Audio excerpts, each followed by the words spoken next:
नमस्कार, आप देख रहे हैं डॉक्टर साहिब आपके साथ मैं हूं मुस्कान। दर्शकों, आज के इस एपिसोड में हम बात करेंगे स्लीपिंग पिल्स के बारे में। हम देखते हैं ऐसे बहुत सारे लोग हैं जो सोते वक्त है जो मेलाटोनिन या फिर स्लीपिंग पिल्स का इस्तेमाल करते हैं। तो आज हम ये जानेंगे कि अगर कोई ज़्यादा वक्त तक या लंबे समय के लिए अगर वो स्लीपिंग पिल्स का इस्तेमाल कर रहे हैं, मेलाटोनिन का इस्तेमाल कर रहे हैं और वो खा के ही उन्हें नींद आ रही है, तो क्या ये उनके लिए सही है या ये कोई आने वाले समय में बहुत घातक भी हो सकता है? इसी बारे में तमाम जानकारी देने के लिए आज हमारे साथ मौजूद है बिहार के जानी-मानी जनरल फिजिशियन डॉक्टर दिवाकर तेजस्वी सर। नमस्कार, बहुत-बहुत स्वागत है जी, आपका। बहुत धन्यवाद आपका। सर, आपसे जानना चाहेंगे, हम देखते हैं ऐसे आज बहुत सारे लोग हैं जो स्लीपिंग पिल्स का, मेलाटोनिन का सोने के वक़्त है जो इस्तेमाल करते हैं और कई बार लोग हैं जो काफ़ी लंबे-लंबे समय तक इसका यूज़ करते हैं। मैं आपसे ये जानना चाहूँगी कि वो अगर कोई लंबे समय तक इसका यूज़ कर रहा है, तो क्या आने वाले समय में क्या ये घातक हो सकता है? क्या इससे कुछ और भी दिक्कत आ सकती है? इस बारे में थोड़ा बताएँ आप।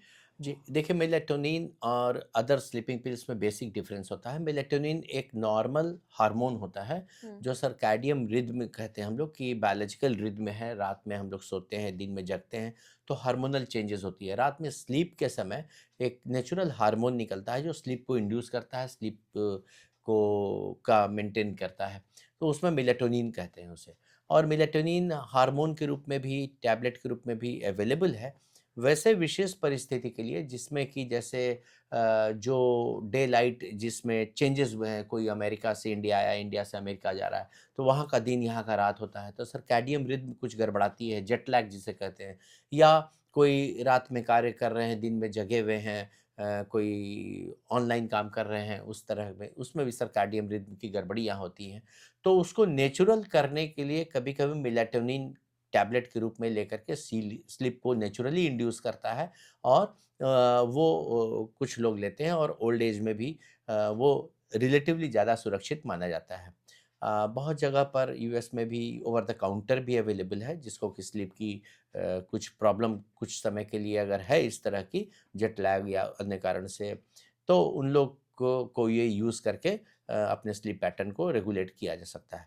दूसरी स्लीपिंग पिल्स जो होती है जैसे सामान्य बेंजोडायज़ेपिन है, जैसे लोराज़ेपाम है, इटिज़ोलाम है या लोराज़ेपाम के साथ-साथ क्लोनाज़ेपाम भी है, ज़ोलपीडेम है। ये सब जो स्लीप को इंड्यूस करते हैं वो उन्हें स्लीपिंग पिल्स कहते हैं। उसमें क्या होता है कि टॉलरेंस और डिपेंडेंस की संभावनाएँ रहती हैं, क्योंकि अगर लंबे समय तक वो लेते हैं तो उसकी आदत हो सकती है और फिर लंबे समय तक अगर ले रहे हैं उसकी आदत के साथ-साथ कभी-कभी जितनी डोज़ में ले रहे हैं, वो डोज़ आपको कारगर नहीं होगी, उससे ज़्यादा डोज़ भी लेनी पड़ सकती है। तो लंबे समय तक लेना ये उपयुक्त नहीं होता है। इसके लिए कारण को जानना ज़रूरी होता है कि आपका स्लीप क्यों डिस्टर्ब्ड है और उसके हिसाब से अपने लाइफ़स्टाइल के पैटर्न को उस तरह से चेंज करना होता है, जिसमें इस तरह की दवाइयों की बहुत लंबी ज़रूरत आपको ना पड़े। हुँ। और साथ ही सर हम ये भी जानना चाहेंगे, हम लोग स्लीपिंग पिल्स या मेलाटोनिन के बारे में बात कर रहे हैं। कई बार ऐसा होता है कि किसी बीमारी में भी कई बार है जो डॉक्टर प्रिस्क्राइब करते हैं और लिखते हैं कि आपको स्लीपिंग पिल्स लेना है और ज़्यादा नहीं लेकिन कम। तो क्या अगर किसी को वैसे में है तो वैसे में स्लीपिंग पिल्स लेना ठीक है? जी, स्लीपिंग पिल्स जो है वो शेड्यूल्ड ड्रग है और वो प्रिस्क्रिप्शन पर ही मिलती है हुँ, और इसलिए डॉक्टर जब देखते हैं कि इन्हें स्लीप की बहुत आवश्यकता है और स्लीप डिप्राइवेशन हो रहा है और स्लीप डिप्राइवेशन से बहुत सारी बीमारियां हो सकती हैं। हुँ, मन अशांत रह सकता है, चिड़चिड़ापन हो सकता है, अन्य तरह के पैनिक अटैक हो सकते हैं।